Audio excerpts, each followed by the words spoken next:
आदाब, मैं हूं सफदर रिजवी। आप देख रहे हैं लाइव एक्सप्रेस चैनल। अब देखें एक अहम खबर।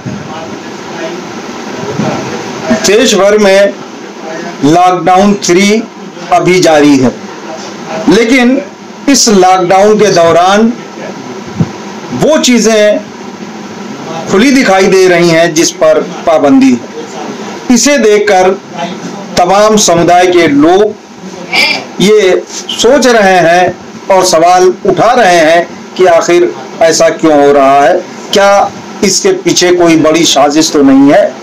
वो भी ईद से पहले ये बात जोरों शोर से प्रचारित की गई और कहा गया कि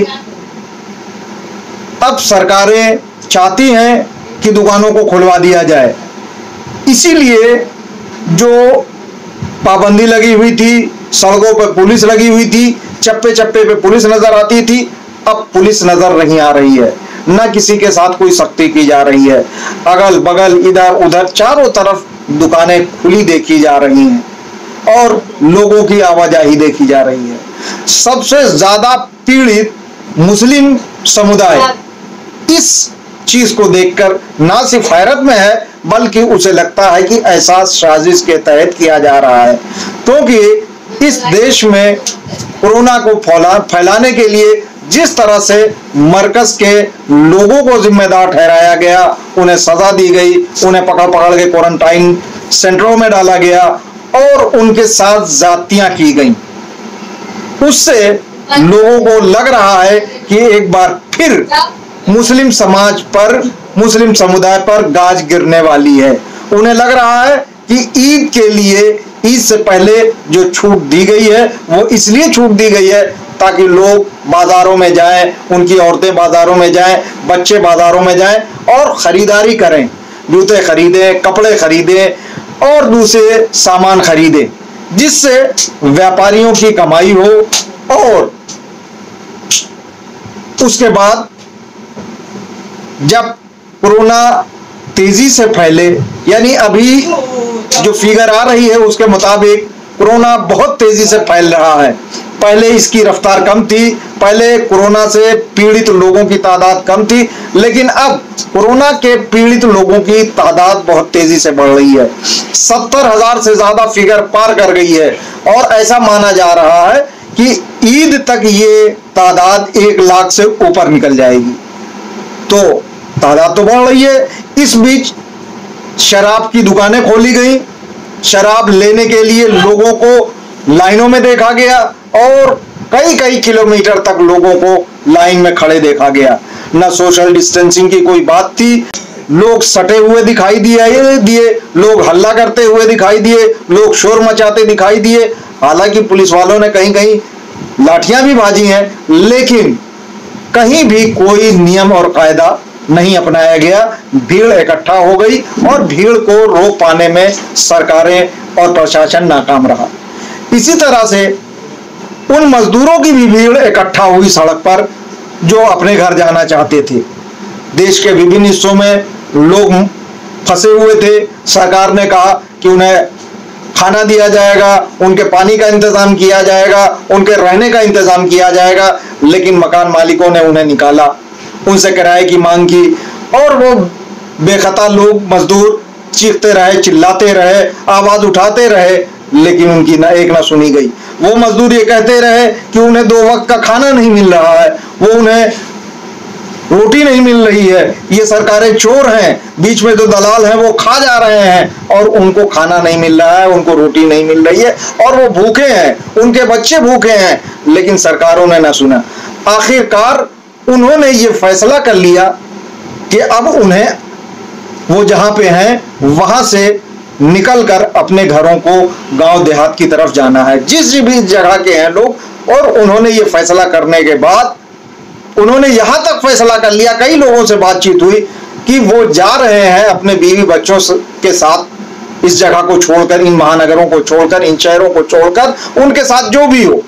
अगर सरकार उन्हें उल्लंघन करने के लिए, कि वो सरकार ने कह दिया, प्रधानमंत्री मोदी ने फरमान जारी कर दिया, जो जहां है वहीं रहे, भाइयों बहनों, जो जहां है वहीं रहे, 2 गज की दूरी अपनाओ। लेकिन अगर कोई ना अपनाए तो इसका मतलब क्या है? जो जहां है वहां नहीं है, वहां से चल दिया। इसका मतलब उसने प्रधानमंत्री की कई बातों का उल्लंघन किया। उन्होंने कहा 2 गज की दूरी अपनाओ। अगर कोई 2 गज की दूरी नहीं अपना रहा है तो इसका मतलब क्या? कि वो प्रधानमंत्री को खुले आम चुनौती दे रहा है, भले ही वो अपनी मजबूरियों के कारण, लेकिन उसने खिलाफ वर्जी तो की। इसका मतलब उसके खिलाफ वर्जी करने पर वो सोच रहा है कि वो जो खिलाफ वर्जी कर रहा है इसके लिए उसे सजा मिल सकती है। और इसकी सजा क्या है? जेल।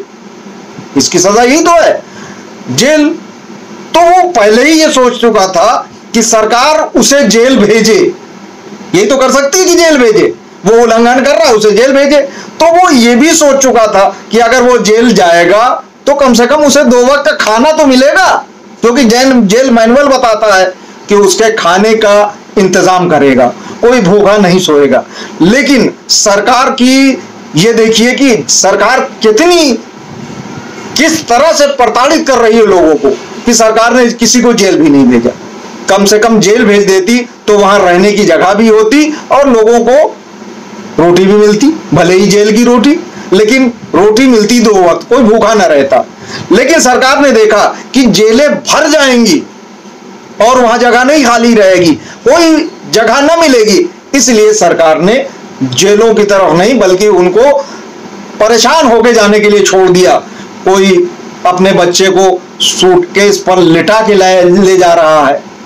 एक औरत की तस्वीर बहुत ज्यादा वायरल हुई, आप लोगों ने देखी होगी, कि उसका छोटा बच्चा है और उसको नींद आ रही है तो उसने अपने बच्चे को सूटकेस पर लिटा लिया और खींचती हुई लेके चली जा रही है। इसी तरह से वो तस्वीर भी देखी होगी आपने कि एक महिला है जो एक साइड बैल है, दूसरी साइड वो महिला जो है खड़ी हुई है, महिला पकड़ के और दौड़ रही है, चल रही है। यानी उसके पास 2 बैल रहे होंगे, एक बैल चलते चलते जब मर गया, वो चलने की ताब ना रही होगी, मर गया, एक बैल जिंदा था, तो दूसरे बैल की जगह वो खुद खड़ी हो गई और वो अपने परिवार को ढोती हुई ले जा रही है। वो खाली वही महिला नहीं, कभी महिला खड़ी हो जाती है और वो बैलगाड़ी चलाती है, और कभी उसकी जगह पुरुष खड़ा हो जाता है, वो बैलगाड़ी चलाता है और उसके साथ बच्चे और सामान जाता है। तो ये इस तरह का हाल है, जिसको एसी में बैठ के तमाम अधिकारियों ने देखा होगा, डीएम ने देखा होगा, मुख्यमंत्रियों ने देखा होगा, और यहां तक कि प्रधानमंत्री ने भी देखा होगा। प्रधानमंत्री छोड़िए, राष्ट्रपति ने भी देखा होगा, और राष्ट्रपति की बात छोड़िए, तमाम जस्टिसों ने देखा होगा, जो इंसाफ देने वाले हैं, जो कोर्टों में बैठे हैं, और चीफ जस्टिस ने भी देखा होगा। लेकिन अफसोस की बात यह है, दुख की बात यह है कि किसी ने उफ न किया। आवाज आई तो कहां से आई? उन्हीं की आवाज आई जो हमेशा बोलते रहे, यानी पत्रकार। यहां भी गोदी मीडिया के पत्रकार खामोश रहे। इसके बाद भी अब तक कोई एक्शन नहीं लिया गया कि भैया आपके क्षेत्र का मामला था, आप चीफ मिनिस्टर थे, आपके शासनकाल में इस तरह की घटना कैसे हुई, पूछा जाना चाहिए था, या उस शहर के, उस सिटी के डीएम से पूछा जाना चाहिए था कि ये कैसे हो रहा है। एक वीडियो हमने जो है मध्य प्रदेश के जावरा के हुसैन टेकरी का कुछ दिनों पहले बनवाया, शूट करवाया। वहां के लोगों ने कहा कि वहां बहुत सारे लोग फंसे हुए हैं, यहाँ 200-300-400 लोग जो दूसरे अदर स्टेट के हैं वो अपने घरों को जाना चाह रहे हैं, लेकिन उनकी कोई सुध नहीं ले रहा। ये वीडियो बन गई, लोगों ने देखा और लोगों ने तारीफ भी की और कहा कि ये सच्ची है और वाकई में लोगों के साथ दिक्कत आ रही है, आपने हमारी परेशानी उठाई, बहुत बहुत शुक्रिया। लेकिन अचानक एक दिन वहां के डीएसपी का फोन आया कि मैं फला चौहान बोल रहा हूं। मैंने बोलिए। वो बोले कि ये आपने जो वीडियो डाल दी है, जो बनाई है, ये तो गलत है, अफवाह फैलाने के लिए आपने वीडियो डाल दी है। हमने कहा जब कोई अधिकारी अपनी कुर्सी पर बैठा रहता है, अपने ऑफिस में बैठा रहता है, और जब ऑफिस से बाहर निकलकर वो ग्राउंड जीरो पर नहीं जाता तो उसको सब कुछ गलत लगता है, अफवाह लगती है।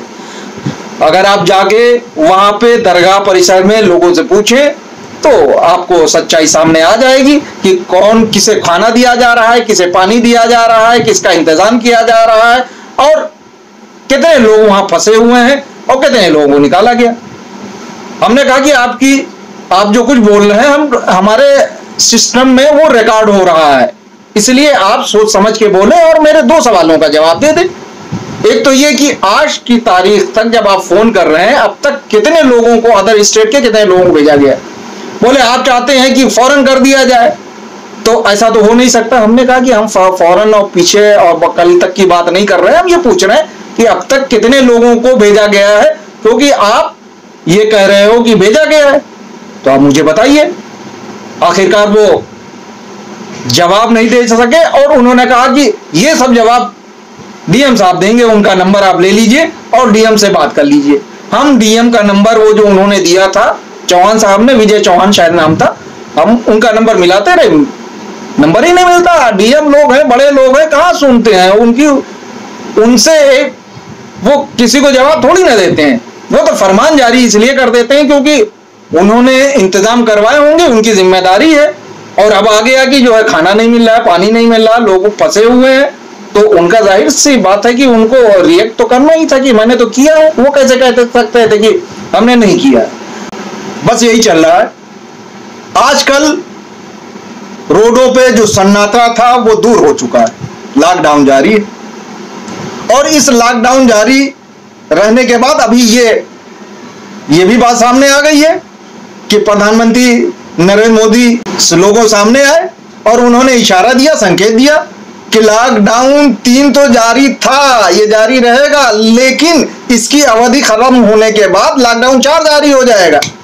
उन्होंने कहा कि भाइयों बहनों लॉकडाउन 4 अपनी तरह का अलग तरीके का होगा, लॉकडाउन 4, और इसमें अलग नियम होंगे, अलग शर्तें होंगी, अलग तरीके का होगा। अलग तरीके क्या? यही होगा अलग तरीके का कि वो लॉकडाउन कहा जाएगा लेकिन दुकानें खुली रहेंगी, बताया जाएगा ये बंद रहेगा, वो सब खुला रहेगा, बताया जाएगा सोशल डिस्टेंसिंग का पालन होगा और शराब की दुकानें खुली रहेंगी, लेकिन सब कुछ होगा, सोशल डिस्टेंसिंग का कहीं नाम नहीं दिखाई देगा। यही तो हो रहा है, यही हो रहा है। तो ऐसे ही ईद के मौके से पहले ही दुकानों को खोल दिया जाएगा, वहां खरीदारी होगी।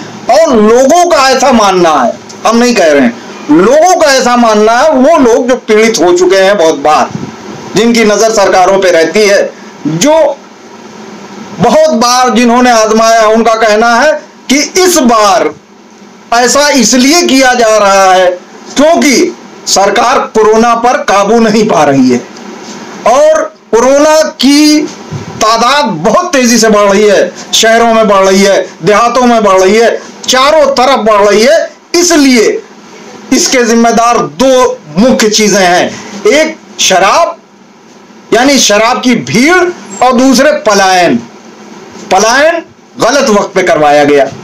नजरअंदाज आंख मूंद ली सरकार ने और लोग चल रहे हैं, परेशानियों में चल रहे हैं, भूखे प्यासे चल रहे हैं, साइकिलों पे जा रहे हैं, रिक्शों से जा रहे हैं, किसी भी तरह से वो चले जा रहे हैं, ट्रकों में भूसे की तरह भर के जा रहे हैं। मंडियों में जो ट्रक आते थे वो ट्रक शाम तक खड़े रहते थे और शाम में उसमें 3-3 हजार 4-4 हजार, जिसको जैसे इस बार मंडियों से जो ट्रक गए हैं उसमें लोगों को वापसी में जो ट्रक खाली जाते थे उसमें लोगों को भूसे की तरह भर के ले जाया गया। आप पूछेंगे कि इसकी किसी को खबर ही नहीं होती?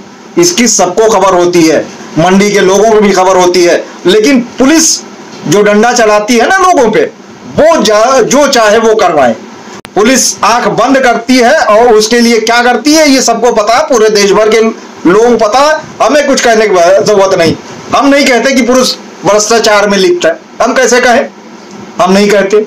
हम ये नहीं कहेंगे पुलिस ने भ्रष्टाचार किया, हम क्यों कहें भ्रष्टाचार किया? हम ये नहीं कहते कि पुलिस ने 2000, 4000, 5000, 10,000 लेके ट्रक वालों को जाने दिया, हम क्यों कहें? भाई ये तो सरकार जांच कराए, विषय जांच का है कि कोई दोषी है भी या नहीं है। आखिर इतने ट्रक कैसे निकले?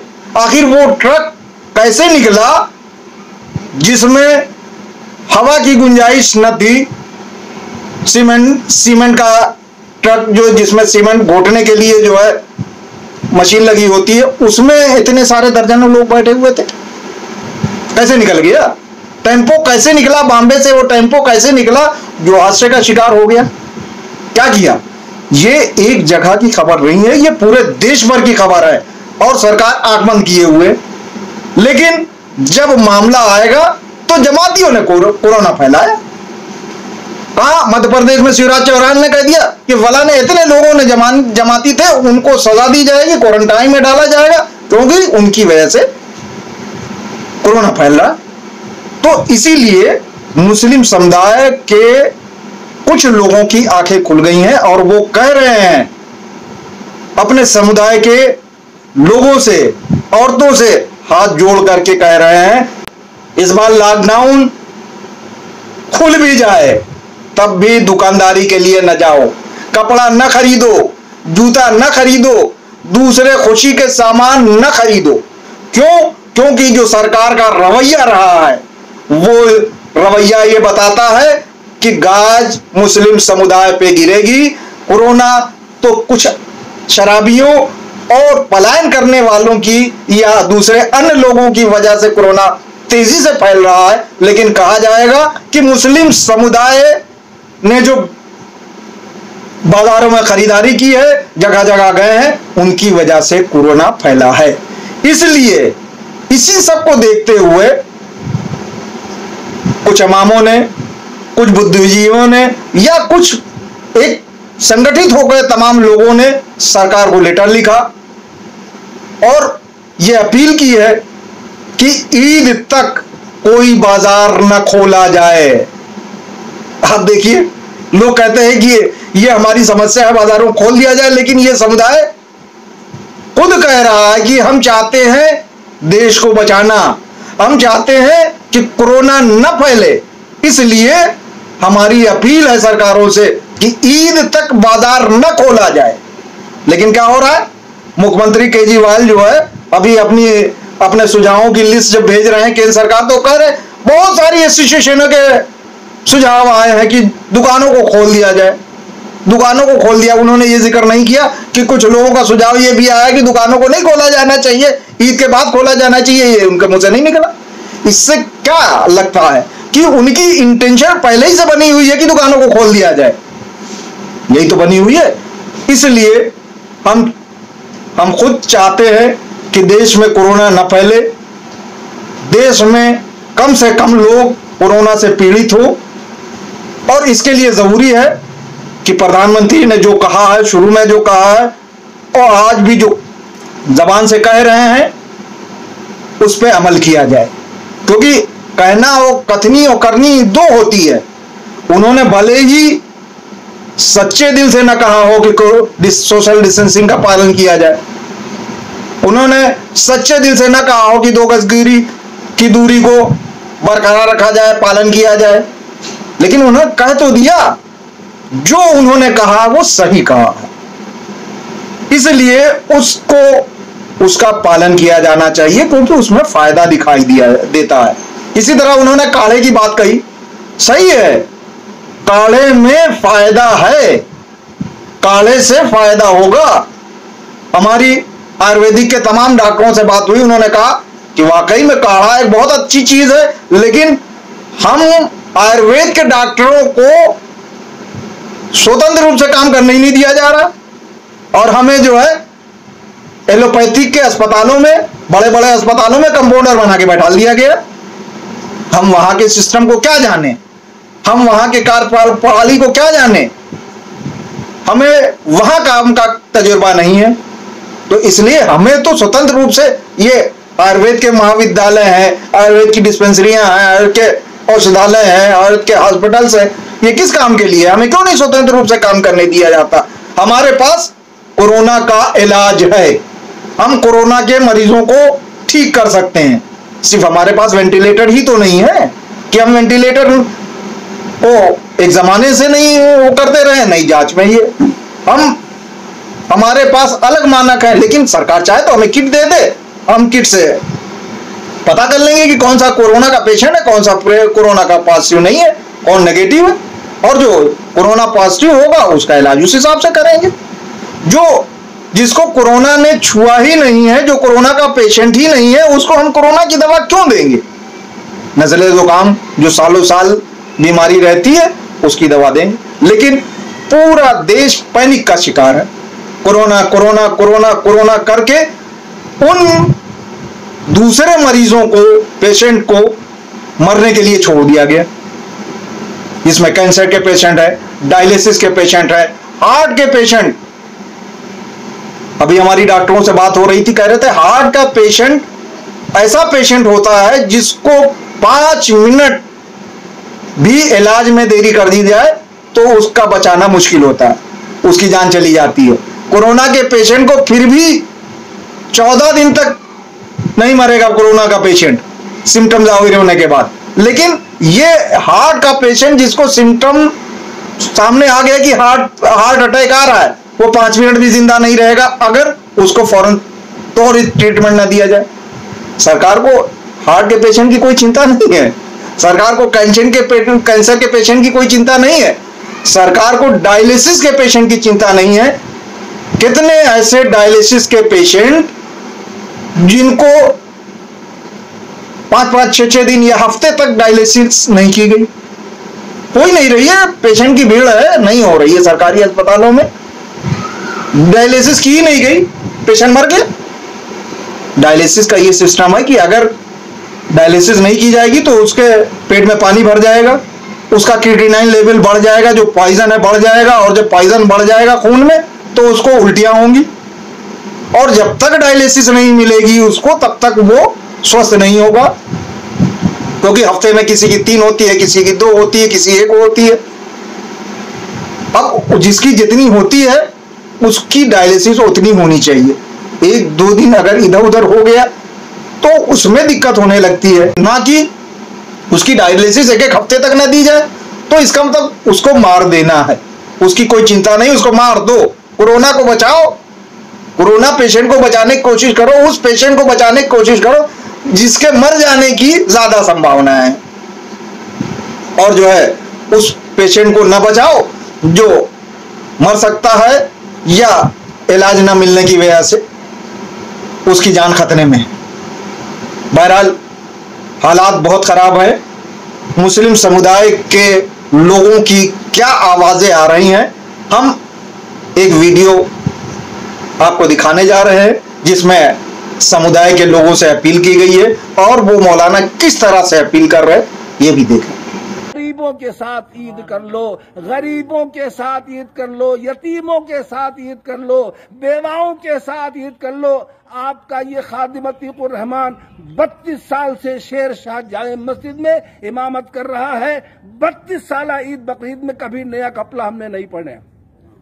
अल्लाह गवाह है कि हमने 32 साल पीरियड में ईद बकरीद की नमाज पढ़ाई है तो पुराना कपड़ा पहन के नमाज पढ़ाई है। प्यारे मुसलमान, तुम भी नए कपड़े गरीबों को दे दो और पुराने कपड़े में ईद कर लो, अल्लाह खुश हो जाएगा। नए कपड़े का नाम ईद नहीं है, ईद तो शुक्राने का नाम है, ईद तो खुदा की रजा का नाम है, ईद तो अल्लाह की खुशनूदी और इनाम का नाम है। जिसको अल्लाह का इनाम मिल गया उसकी ईद है। अगर नए कपड़े से ईद हो जाती तो हर फटीचर की ईद हो जाती। ईद तो इबादत करने वालों की है, जिसकी इबादत मकबूल है, जिसकी तिलावत मकबूल है, जिसकी तरावी मकबूल है, जिसके सदकात मकबूल है, जिसका नेक अमल मकबूल हो गया उसकी ईद है। कपड़े से ईद नहीं होती है, इबादत से ईद हुआ करती है। प्यारे मुसलमान, मैं ये कहना चाहता हूं कि हालात को देख करके अपने कदम को बाहर निकालें, चाहे मर्द हो, औरत हो,